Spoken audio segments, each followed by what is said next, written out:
hello, and welcome to the new general manager of the Washington Wizards, Will Dawkins, who joins us here at the set. Will, congratulations. Welcome to D.C. I'm Chris. This is Craig Hoffman. And again, welcome and glad to have you. Thank you, Chris and Craig. Happy to be here. Can we first start with that open? That was I was going to say, your first impression. That was impressive right So his there. nickname is the Rooster. There we go. I get it now. Now you got it. Listen, love the call. I crow at all times of the day, at night, but you know what I want to crow about is a great basketball team, and you're the guy that's We'll going to give you help more us reason get to do it. Absolutely. We talk a lot of Wizards. We love the Wizards. The flagship station, of course, for the Wizards, but, you know, you guys obviously have a big task ahead of you. And before we get into the nitty-gritty, I know you just got here, family. This is a whirlwind. I mean, what are your emotions right now? You've known that you're coming here for a little bit of time here, but now you're here and boom. Yeah, no, surreal, to be honest with you. To have an opportunity to be at a franchise like this and be in a position where I can help lead the franchise and chart a course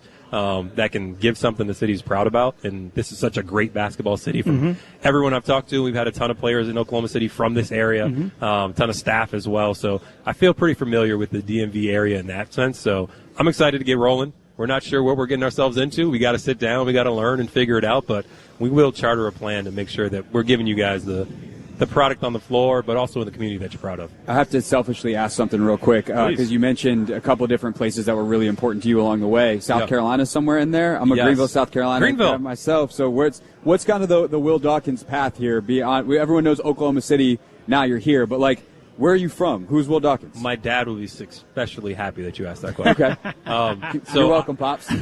I'm born and raised in Springfield, Massachusetts, the 413 birthplace of basketball, so it's kind of in your blood the entire time. But my dad's family is from Spartanburg. Okay. So not far from Greenville at all. Actually, Cowpen, South Carolina. So one stoplight, you're coming through there, but people know. The name is Cowpen. Cowpen, exactly. You know what it is. So my dad actually still lives down there in Spartanburg, but most of my family's up in Springfield. So I was fortunate to be raised there, spent some time in the city, and then for college went to Emerson College in downtown Boston. So was able to enjoy the Massachusetts role, and then 21 years old, got an internship opportunity for the Seattle Supersonics before I even graduated.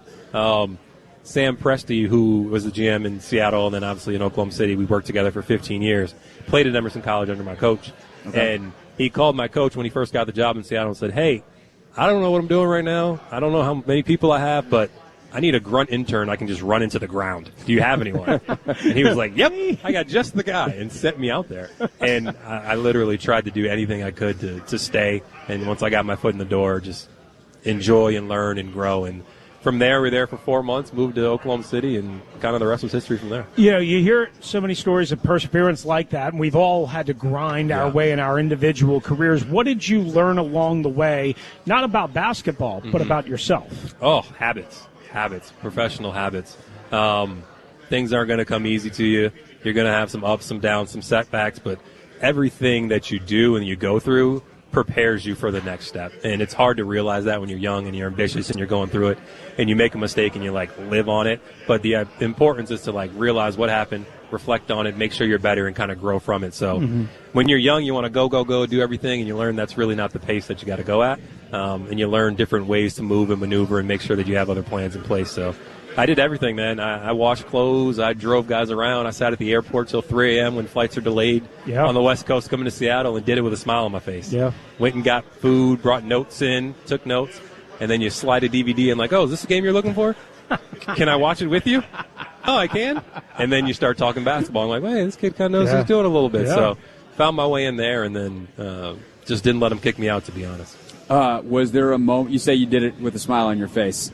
Those are the stories we tell ourselves afterwards. Was there a moment, anytime when they were like, I got to do this?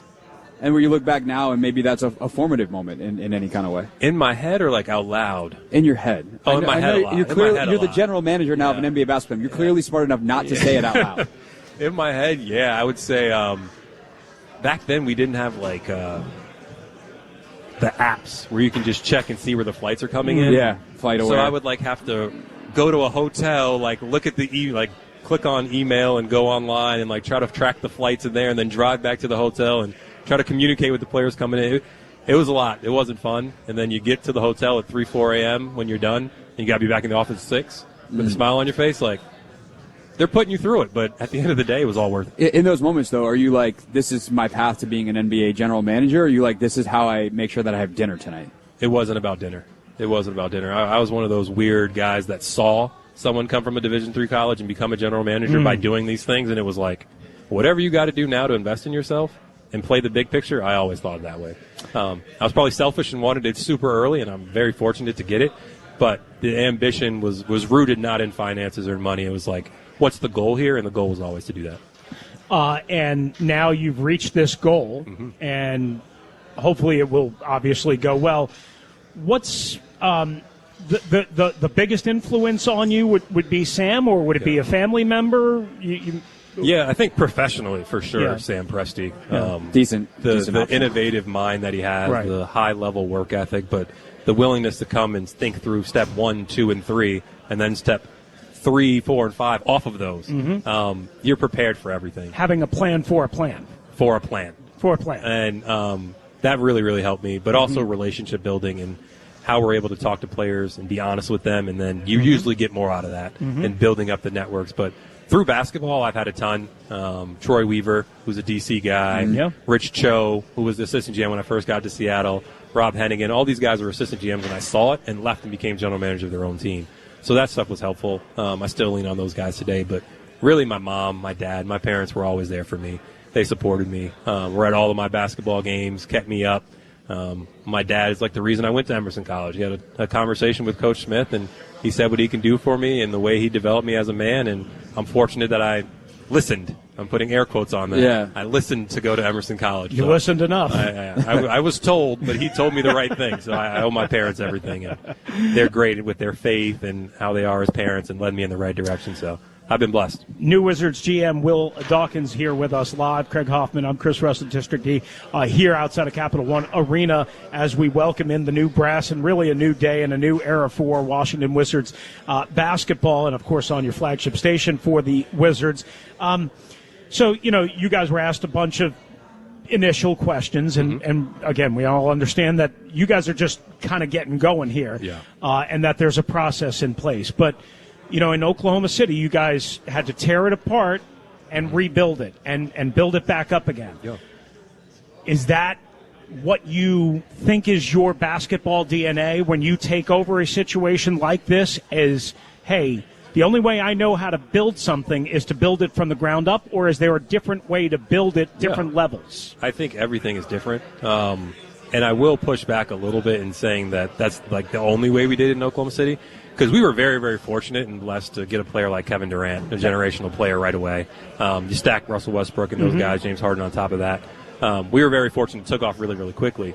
But we were also very good for a very long time, and were able to sustain success and make trades to make that a really, really long run, a decade of pretty much sustained high-level play where you're really, really competing.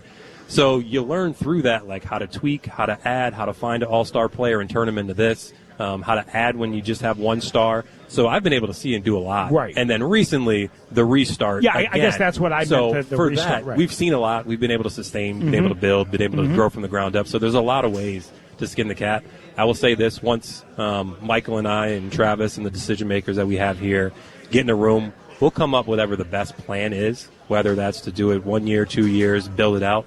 The goal will be to have sustained success that the fans are proud of, that will give us a shot at our ultimate goal, not just once, but repeatedly. That'll be the goal. Yeah. And however long that takes, I don't know, but we'll get to it. It's funny thinking back on that, too, the first OKC run, if you will, that first stretch, in some ways is built off of Ray Allen and those Seattle teams and making the trade, and in some ways that's more similar to here. Obviously, it predates your time in Seattle, your very short time, as you mentioned, in Seattle. But I want to ask you about kind of the biggest elephant in the room of if you guys ultimately decide to trade Bradley. You guys had to make that decision in Oklahoma City with Russell. And Russell meant so much to that franchise, and his relationship with OKC was so special, franchise and city, state, as you mentioned. So what are the kind of factors that go into a decision of that magnitude for a franchise, especially for a player who means a lot to the franchise and to the city? No, that's a very fair question. I will say this, though. There's no decision to be made on Bradley Beal. Like, Brad is under contract. He's a Wizard. He's a star player. We're happy to have him. And, like, it's appealing in the job walking in. You have a player like Brad Beal. So I've talked to a lot of people about Brad. Russell and Sure. I obviously have that relationship. Scott Brooks, Mark Dagnall was actually in Florida with him, our head coach in Oklahoma City, and then Billy Donovan. And they all speak so highly of Brad as a person and the community awards and all he does there. So I can't wait to get to meet him. From afar, I appreciate him and his excellence on the court. So there's no decision to be made on Brad Beal. But in terms of when the timing comes on that stuff, you just got to have good relationships with people. I was the guy picking up Russell from the airport and driving around in my car, and then became his player development guy that he was beating up every morning. So when you're going through that stuff and you have real relationships with people, you can have those kind of conversations when you're impacting their life professionally and personally. So, again, I just want to meet everyone here, not just Brad, build that relationship, and the decisions will take care of itself. But you want the players to know that you're being honest, you're keeping information tight, and we're working together no matter what happens. New Wizards General Manager Will Dawkins, nice enough to join us here after the introductory press conference. We'll wrap it up here. We've got a million more questions, obviously, to ask you, but you guys keep stressing, as you just did with Brad, that there is no decision to make. You said during the press conference, and maybe it was Michael as opposed to you, KP and Kyle Kuzma have to make those decisions. Yeah. The fan base wants an aggressive front office that is making those decisions. How do you kind of balance, hey, it's not totally up to us, and yet the fans have to believe you are making those decisions? It's going to be a collaborative group with Michael and myself. We're going to put a plan in place, but I think fans have to understand the rules and the way the new CBA that's coming out, but also the rules of the contract and the fine print. Sure. We did not give those guys those contracts. Those guys earn those contracts, and in those contracts they have options. So we'll be prepared 2-3 different ways depending on one picks up the option, two picks up the option, and we'll play the ball from where it lies, but that's just the nature of the game right now, where those guys have their opportunity to make a decision, and we'll be well informed. We have great relationships with their agents. Hopefully we'll learn and have great relationships with them, and they'll make the best decisions for their families, and from there we'll make the best decision for the Wizards. Cool. Again, we have 100 more questions, but we know you have a bunch of other things to do. Thank you so much Appreciate for you guys. by, and congratulations. Thank you so much. Welcome Thank to you. DC. Surreal. That is Will Dawkins here with us, the new general manager of the Washington Wizards. This is the Hoffman Show on the Team 980 and the Odyssey app.